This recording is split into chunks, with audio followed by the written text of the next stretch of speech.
Welcome to Ancient Secret Wisdom, a show about the ancient healing arts and wisdom of East Asia, in particular coming out of China and Japan. My name is Tsao-Lin. I'm a licensed acupuncturist, an herbalist, and massage therapist. I have a practice in Soho and am on the clinical faculty at Tri-State College of Acupuncture in New York and the Eastern School of Acupuncture in New Jersey. The ancients believed optimal health could be attained by practicing the Tao, also known as the Way. They understood the principles of practicing the Way as balancing the energies of the universe through physical, emotional, energetic, and spiritual levels. This program is devoted to the in-depth study of these mysterious ancient traditions. This wisdom connects us to the golden age of Eastern medicine, a time when tending to an ailment addressed balancing and healing the entire body. So let the stress of the outside fade as your senses transport you to an ancient, gentler time. I will be your guide on this journey of exploration into the wisdom of Chinese medicine and how it can help you discover your optimal state of well-being. So today I have a guest. Her name is Meg Richichi. She is a lifestyle and wellness expert. She has received extensive training in functional medicine, clinical nutrition, and is classically trained in acupuncture. And she has a practice in Soho. Since today we're going to be talking about fertility, she was the person that I thought was best to come on as a guest, since 90% of her practice is women, and she has a really fabulous success rate. So, Meg, thank you for coming on to the show. Thank you, Joe. One of the questions that a lot of people have regarding Chinese medicine and fertility is how can it help enhance a woman's fertility? I can give you a variety of answers. And to basically what acupuncture does in regards to fertility, first of all, it reduces stress, bringing the person into a calmer state of being, actually bringing someone into a more parasympathetic response. But in regards to fertility, and actually a lot of the women I see in my practice, they usually range from mid-30s to their 40s. When a woman enters her 30s, just naturally the blood flow starts to decrease to the pelvic area. So that's going to affect the quality of eggs and affect the uterus. So what we do with acupuncture will actually enhance and improve the function of the ovaries to produce better quality eggs. It'll help regulate the menstrual cycle and the hormones to produce a larger number of follicles. And it increases blood flow to the uterus to increase the thickness of the uterine lining. It helps to prevent the uterus from contracting, therefore providing a better environment for embryo implantation. Decreases risk for miscarriages, also decreases risk of ectopic pregnancies, and improves live birth rate. Oh, so that's it's a lot of stuff. It's a lot of stuff. And I know in my practice also I have a lot of women that are coming in to try to get some assistance with getting pregnant. Do you find that there is any one thing in particular that they have in common? I know stress is a very big factor that influences. Is there some kind of trend that you start to see in your own practice? Absolutely, Joe. I mean, so many of these women that come in to see me have digestive issues. I would say at least 80% of the women that come in to see me are experiencing some type of indigestion, gas, bloating, constipation issues that they have for many years actually taken for granted. Right. And what people don't realize is that 70% of your immune response comes through your gut. So if you're not assimilating food properly, if you're not ingesting properly, if you're not eliminating properly, this is going to affect your hormones, because the foundation for hormones are the nutrients that we receive through our food. And what's also important, too, those nutrients that will be flowing through the bloodstream are going to be supplying nutrients to the ovaries to help produce better quality eggs. Right. Now, in this country, and I'm noticing a lot more in Western Europe, that the pill or any kind of birth control seems to be kind of just given out for, like, if you have bad skin or cramps or an irregular cycle, that seems to be like the solution, that no, here, go on birth control. And I found in my practice that a lot of women that were on birth control simultaneously 6 months to a year later started having digestive problems, and because there was that time lag, they didn't find the correlation, or that they didn't notice that maybe that had something to do with it. Do you? Well, that's really interesting, because you had mentioned that to me the other day, and I never really thought about that, and I want to start asking patients if that, or clients, if that actually has been the issue. But what I found, and I'm sure you see it in your practice, so many of these women that started going on the pill for irregular menses in their teens, or bad cramping, if you were to probably look back then, they had digestive issues, or they had blood sugar issues. Sure. And you and I had a conversation the other day. There was this incredible doctor by the name of Catherine Dalton, and she was a pioneer in treatment of PMS back in the 50s and the 60s. Right. And she had discovered that if women were eating, skipping meals, eating irregularly, poor eating habits, this was having an effect on the menstrual cycle. And what actually happens is, when a woman skips a meal or isn't eating enough protein, her blood sugar drops. And then cortisol is released into the system to basically, I'm going to simplify this, telling the liver, release glucose, we need to stabilize the blood sugar. The precursor to cortisol is progesterone.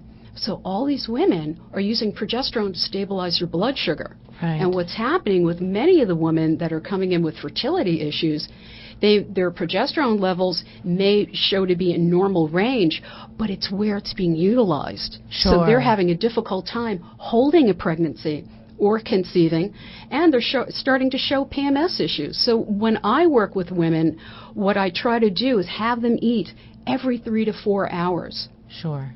And what's really important is to start off the day eating within the first hour of getting up, because what happens is they start breaking down lean muscle mass, and the body goes into a stress response.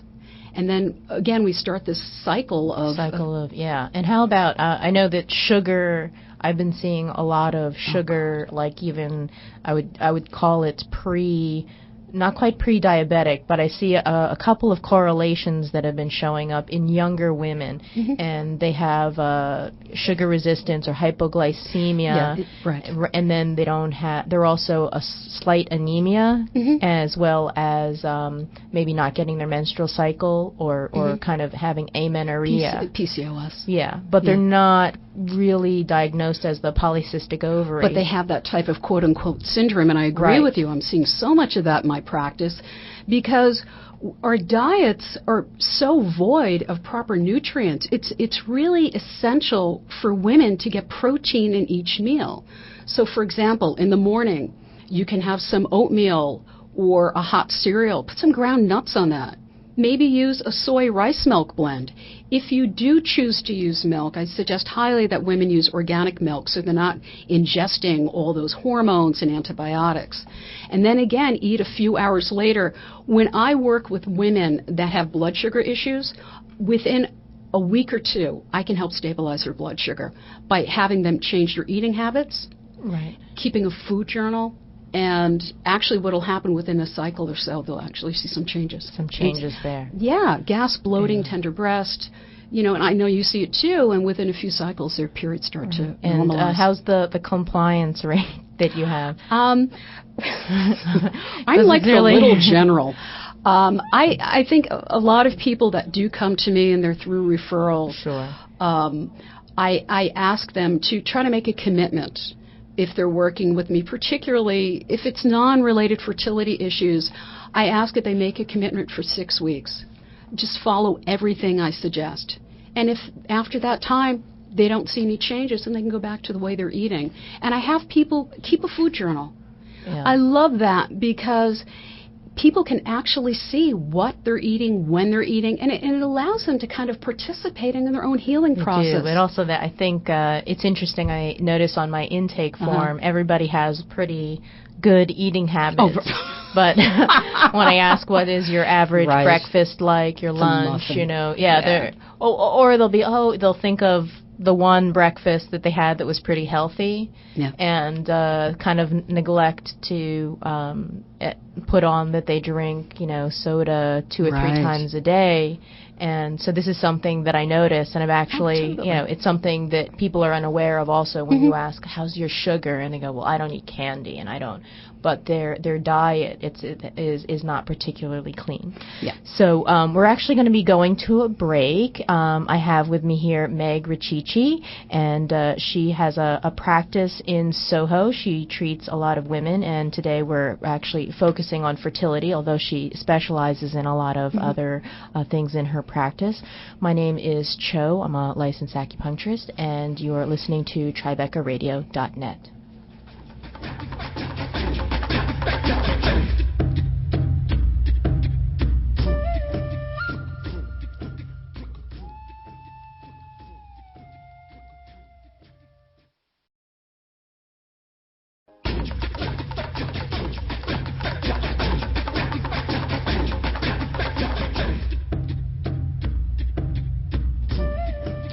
Welcome back to Ancient Secret Wisdom, a show about the ancient healing arts and wisdom of East Asia, in particular from China. My name is Tsao-Lin Moy. I'm an acupuncturist, an herbalist, and massage therapist, and today we are talking about fertility. My guest is Meg Richichi. She's a licensed acupuncturist, and she is also a lifestyle and wellness expert. Right before the break, we were talking about diet, how that affects the level of hormones with regard to women trying to get pregnant, but as an overview of women's health in general. And while we were on the break, we were talking about a little bit about men's health and how that is affected by diet. And so if you want to tell me a little bit more about that. Yeah, on the break that within the past 20 years, even going probably back maybe even to the 70s, men's sperm count has diminished by 50%. We have to start, taking a look at what is happening to our foods. Where are the nutrients, the basic minerals that are necessary to even create or assist in creating healthier quality sperm? Right. So in your practice, when, let's say, a couple is coming to, and I see a lot of couples, because both of them are involved. It's not just the woman's job to get checked out, although most of the time it takes a while for the men to come in. to come around, especially when they get their count back. Then I notice that with a lot of men that they are unaware of the fact that they are, that they have this problem, or that their sperm count is low, and what to do about it. And in many cases, they go to a urologist and they check to see if there's a varicosity or blood flow, but there really doesn't seem to be very much that they do aside from kind of doing a little bit of spinning and try to get the ones that are a washing. Do a washing and get the sperm that is the most robust. Yes. Do you treat men as well? I in do. your practice? It's interesting. A couple of years ago, actually, 50% of the couples that I was treating at the time, the men had a sperm issue, whether it was a varicocele or it was motility issues or whatever. I'm not seeing as much of that now. But what I am seeing, and finally the partners or the wives are having their husbands come in. I have one individual that came in last week. They're just physically exhausted. So when it comes time to perform or be there during the period of ovulation, it's hard. It's difficult for them. They feel this stress.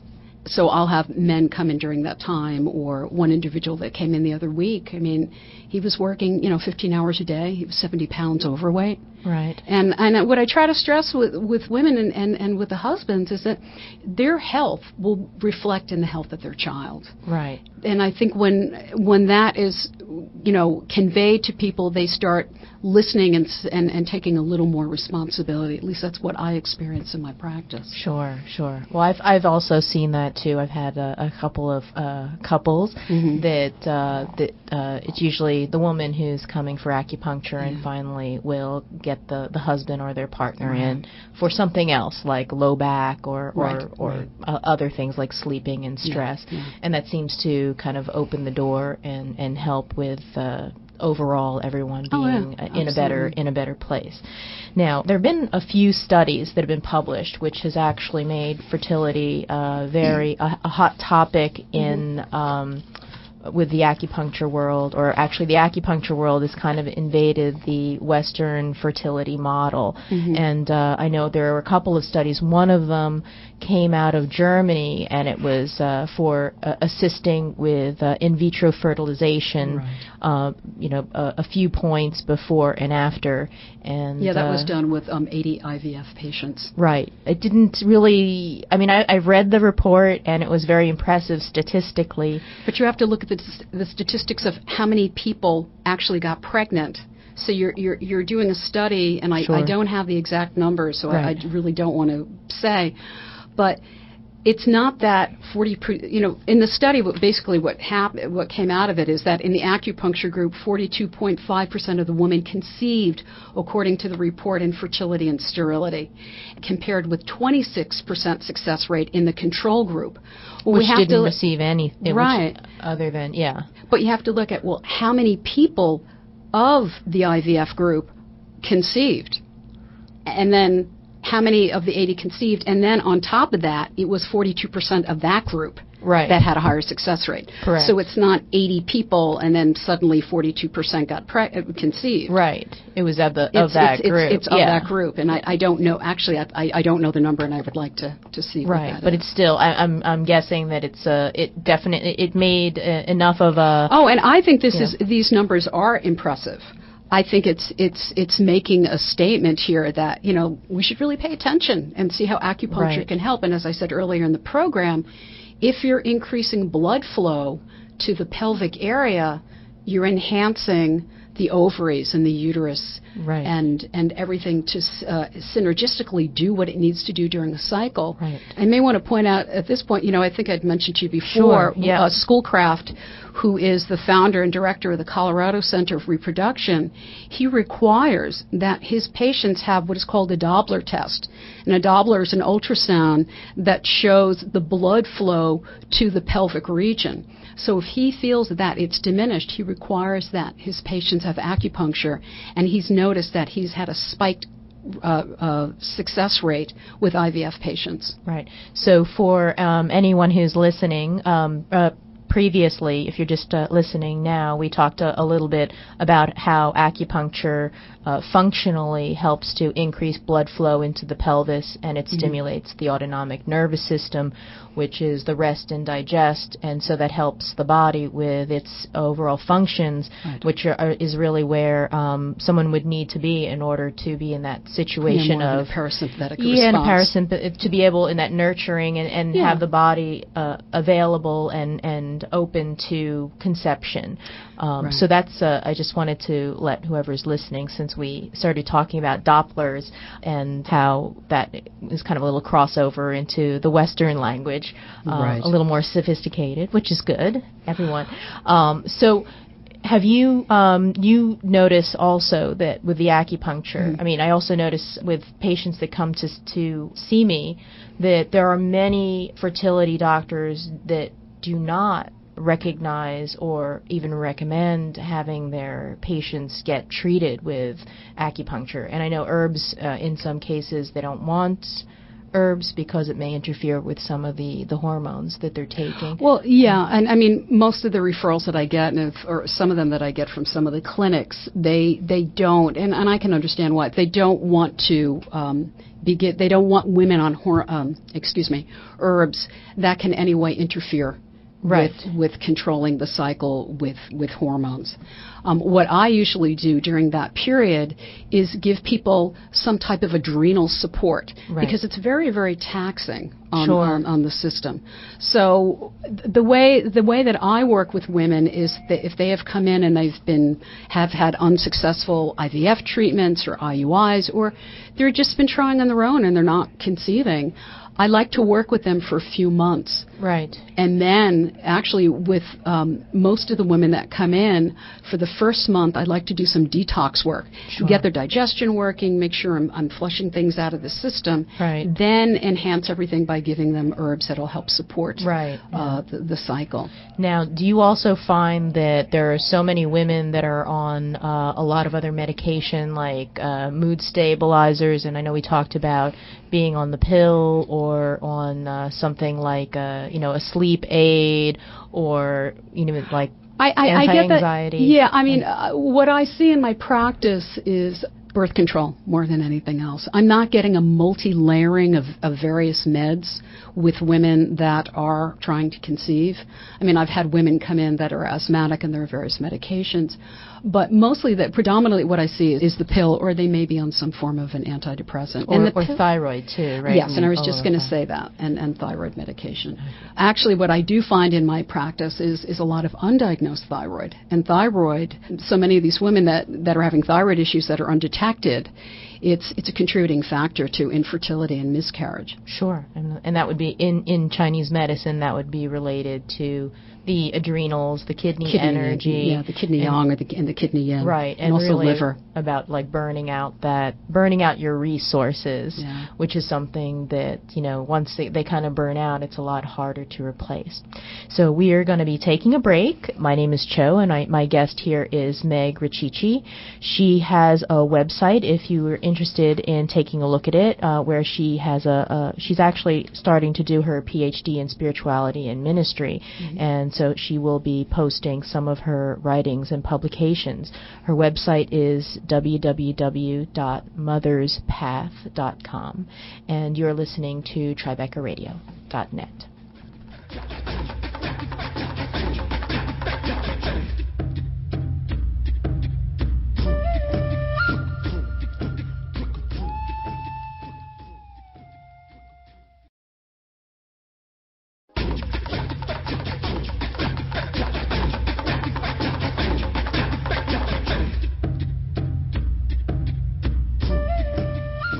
Welcome back to Ancient Secret Wisdom, a show about the ancient healing arts and wisdom of East Asia, and in particular China. Today we are talking about fertility. My guest is Meg Richichi. She's a licensed acupuncturist and a lifestyle and wellness expert with a practice in Soho.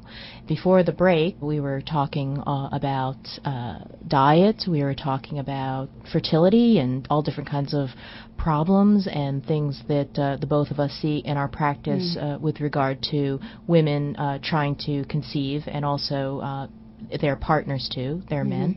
And so, Meg, I wanted to ask, what do you find as being a significant contributing factor in regard to women's health and fertility, like trying to get pregnant? What is that? Modern day stress. I mean, it's we live in a culture that people are functioning on like 6 hours of sleep.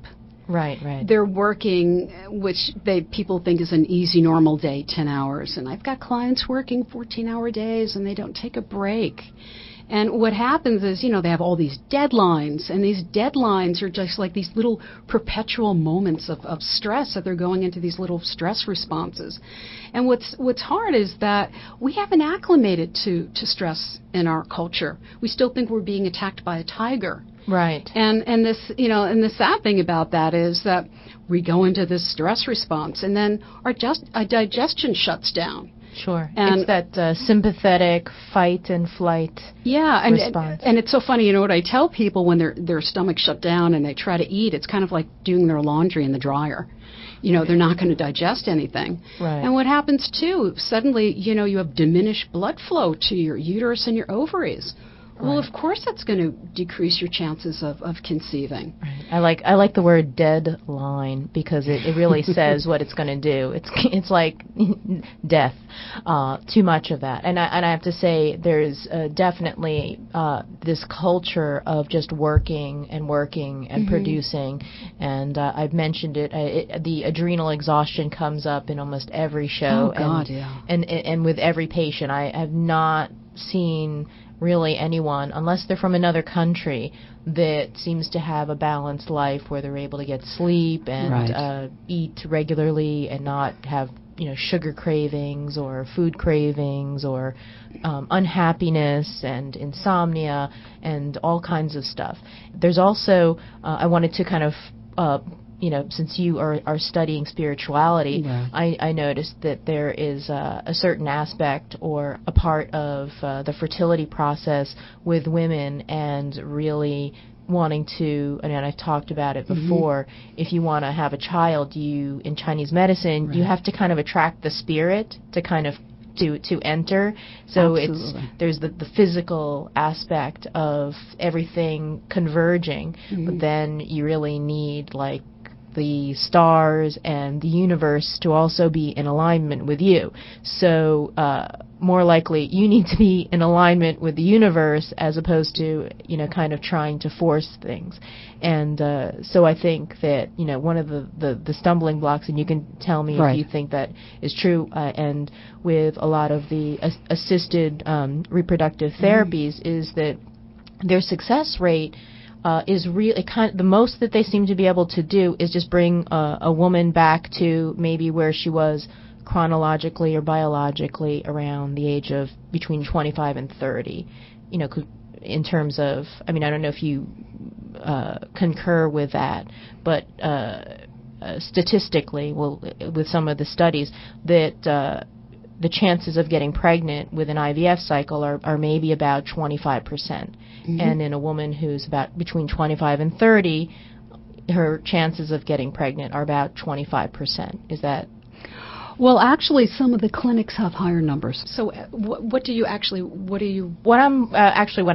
path that I'm kind of driving at is that there is a certain point where science and technology can't go beyond, and cause someone not to have hope. But I have patients that have many eggs. They all look great. Everything is wonderful. And the unexplained fertility. And the unexplained. Yeah, and I think it's a spirit. I do feel that there's something. I feel, and I just had completed a paper on the spiritual aspects of infertility, and I think what many women or some women are experiencing when they're having difficulty with conceiving is there is this, I find a difficulty between the yearning of for a child, and the yearning for the birthing of oneself. And what does that mean?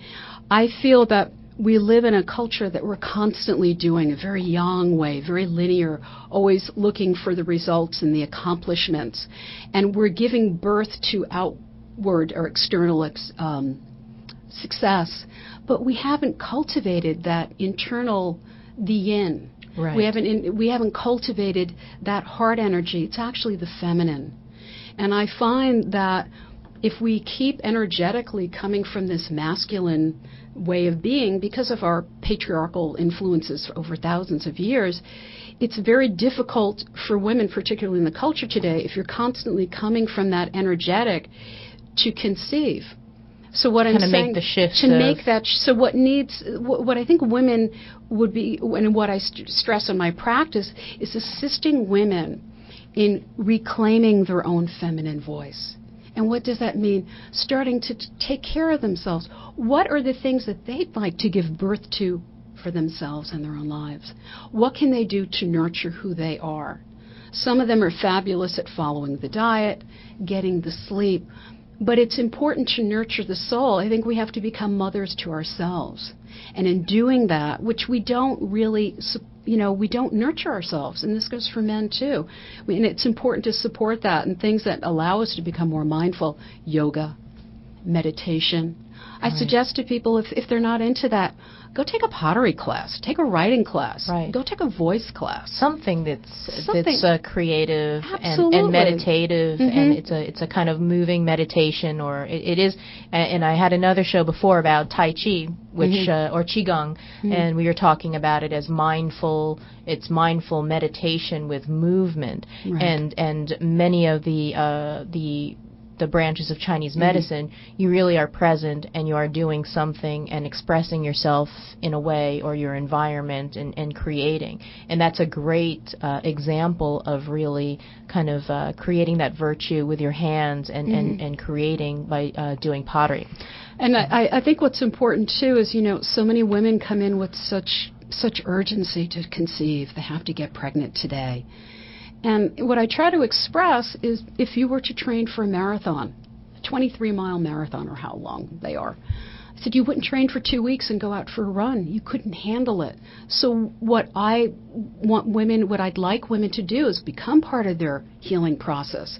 So combining the acupuncture, nutrition, getting proper rest, keeping a journal, allowing themselves to kind of cultivate the soil so they can put themselves in a better place to allow a child to come into this world. Because I do believe a lot of this unexplainable fertility it's important for us to start switching gears and start nurturing who we are. Right. And I think with a lot of women, there's definitely a pull of the executive and then wanting to be the mommy, to have both of those. And there is an internal conflict. And I have found that almost immediately when my patients who are women and they kind of are willing to say, if I needed to leave my job or you know what, it's not that important to me, or they'll be able to make the commitment to come to their appointments and not say, I can't, I have to eat through lunch, I can't leave the office, I have to do certain things.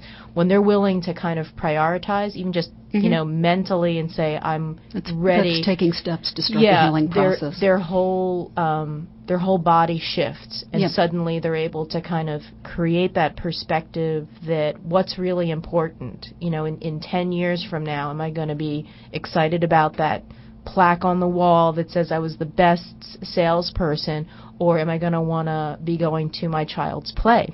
Well, so that is, having that kind of priority. What's that value? Well, it's interesting because I spent some time in Brazil in the fall, and I was studying with shamans. And working with various shamans, and all through, each translator said, the women that you work with, help them get out of their heads and start living in their hearts. Oh, that's a great... And it's so beautiful because the uterus is the small heart. And as we know, there's that wonderful connection. Sure. And I thought that was fabulous. He said, help them get out of their heads. That's great. Okay, we're going to have to talk about this when we come back from the break. My guest is Meg Richichi, and we're talking about fertility. And you are listening to TribecaRadio.net.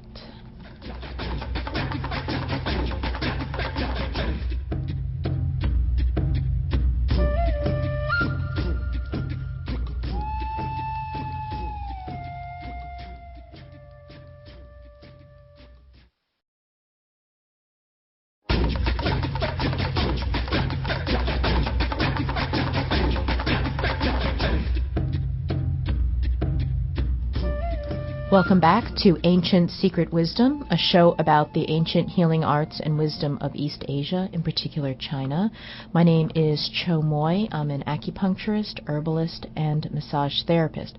My guest today is Meg Richichi. She's a licensed acupuncturist, and she is a holistic practitioner, an expert in wellness. And so we've been talking about fertility. Right before the break, Meg was talking about her experience with shamanism in the rainforests of Brazil. And you had said something about women needing to get out of their heads. Yeah, I mean, it was so wonderful to get out of this country for a while and study with these extraordinary men and women. They had such a grace and such a respect and honoring of Mother Earth, and how ritual was very important to everything they did. And that, to me, is really embracing the feminine aspect of life itself. What does that mean? Feminine, to me, is like being present in the moment. It's allowing things to unfold, knowing that perfection is doing the very best you can in that moment. Because the reality is, this is all we have. We can't change our past. The shoulda, coulda, wouldas don't matter. We can't change our future, but we can do something about now. And getting out of our heads and being more in our hearts allows us to actually access what is that we need to do for ourselves. What are the choices we're making that can bring more clarity in our lives? And when I came back from Brazil, I came with that mindset. And at that time, when I came back in September, I was working with 7 women or 8 women, and they all got pregnant. Well, that is fabulous. And what I started bringing into my practice, too, is allowing women to be exactly where they are, honoring them, not making anyone wrong, encouraging the choices. And that is, we need that love and support. We don't get it. So Right. it allows women to say, wow, there's a possibility here that if I just let this go, I'm doing the best I can. I will work with my doctors. I'll work with Meg. And, I am going to allow myself a few months to allow this, working with, Meg as a practitioner to see if we can make a shift. Right. And when not bring that Yeah. business energy or Just their let work it be. energy into that, It's their that hour. part of, Yeah, I mean, I definitely see that, I mean, one of the things that's really key, and I know we of course talked about it on the break, all the exciting stuff happens also on the break, that the spiritual aspect of Chinese medicine, I think, is really key in terms of relation of the practitioner and the patient. And in some of my other shows, we talked about what is missing from that Western model, and that is that, listening to the person, spending the time, treating them like a whole person and not their pathology, or not pathologizing them. And in particular, women undergoing fertility or kind of starting to explore that, they go for all kinds of tests, and they have all of their numbers and measurements, and suddenly they become this kind of diagnosis or number on a test. And being able to come and get a treatment, some acupuncture, and just to be able to get to feel their body in this physical medicine, to be present and not kind of in their head, but really in their feel, bodies, in their bodies. And feeling their hearts. I mean, how many times have you worked with women and they just start to cry? Then the tears just flow. It's not good, because I start to cry too. I know. So do I. I always, oh my God. I go, do. oh, you're, and that is good. And but I it think is. It's really, is. Yeah. I think what we're doing in working with these women, we're celebrating their own divinity. Right. And this is just my philosophy, my story, and I'd like to share it, is that I believe that in each lifetime we come through, we choose to come in with certain spiritual lessons. I think that certain women have taken on the challenge of infertility to amplify the need for the healing of the feminine. Because there is such a split between the masculine and the feminine. There's this duality that exists. And I think what we can, in this process, women can start exploring and finding something out about who they are. And out of that, I believe, comes a child. And the child may come through an IVF, may come through an adoption, it'll come, or it may come through naturally. Right. And well, I usually with many of the women that I work with, and they get very stressed out, and I kind of say, listen, energetically, I give them a feng shui cure, which I got from Dr. Tan, which he gave to me when I was trying to conceive. Oh, that's wonderful. And I'll say what it is. But one of the things I'll say is, like, would you want to be, if you were a child, would you want you as a parent? Right. Like how you are? How are you? Are you attracting that energy? And in a lot of cases, if they're running around, they don't have time. It's like, well, would you want to have parents like that? What? And it's not being critical. It's just kind of to stop a little bit and see, like, that shifts need to happen, some changes. So, and it's interesting because everyone wants when they want it, and it's hard for them to be patient about it. But also looking at that aspect of, how are they in terms of attracting that kind of spiritual energy, that it does, cause a little bit of a pause. So, the feng shui cure that Dr. Tan gave to me was, and I give it to all my patients, was to take a picture of the mother and the father, or a man, and a picture of a baby, and you put them together facing each other, and you wrap a red ribbon around it, and you stick it under the mattress. So that is to just bring that the energy. Intention. Yeah, the intention, the energetic great. there. And I have to say, I don't know if it really works, but it seems to work. Or it doesn't Anything hurt. that... Yeah, it actually does. It kind of creates that intention there, and then, you know, who knows what else happens. It makes that very like a mindful spot, or even almost like a little sanctuary or shrine of energy, you know, to kind of like funnel that energy. You know, it's so interesting. What we're describing here is a process. Right. It's the journey of the process of bringing a child into the world, and I think it's really cool when people can start embracing that. And I always use the analogy of, if you're going to plant a garden, you have to let those seeds grow. You can't keep pulling out the shoots. But once you cultivate that, you have these magnificent flowers. Right. And you didn't do anything. You just allowed yourself to be. Right, right. And that's hard for us in our society, particularly living in New York. My God, everything's on a time schedule. So when you have a woman coming in and like, you know what? This is a process. It's an unfolding. I'm going to work with you. We're going to work together as a team. We're going to try to get your husband involved. We're going to have some fun along the way. It's important to have fun. They got to laugh. They've got to laugh. Sometimes cry, but laugh. A lot of laughing. And go away for weekends. I find a lot of times when couples are trying for a while, it's those weekends that they go away that things happen. They can see. Yeah, or actually what'll happen is their life starts to revolve around the cycle, which I think can be it's very stressful, because, you know, then suddenly the whole unit as a couple is like looking at the calendar and having to coordinate, and they get caught up in that kind of energy, and that can be very, I don't want to say destructive, but kind of counterproductive. I have a great story about a success. Good. It's just so pretty. We want to hear success. This is lovely. I was working with a woman a few years ago, and she had been on the pill for quite a while, and went off the pill, was unable to have regular periods, and was diagnosed with PCOS. And she said, you know, I've decided I just want to start lighting candles. And she started feeling this connection to Mary, and not that she was very Catholic, but there was a real connection of mother energy. So we started talking about that, and the energy completely shifted in the room. And there was a candle across the room. We both heard, whoo, and the candle went out. And she called me the next day, and she had just gotten her period, and she'd gotten pregnant a few weeks later. Wow. That to me, quite honestly, made an incredible shift in my practice to say, you know, I need to pay attention and call upon that feminine energy.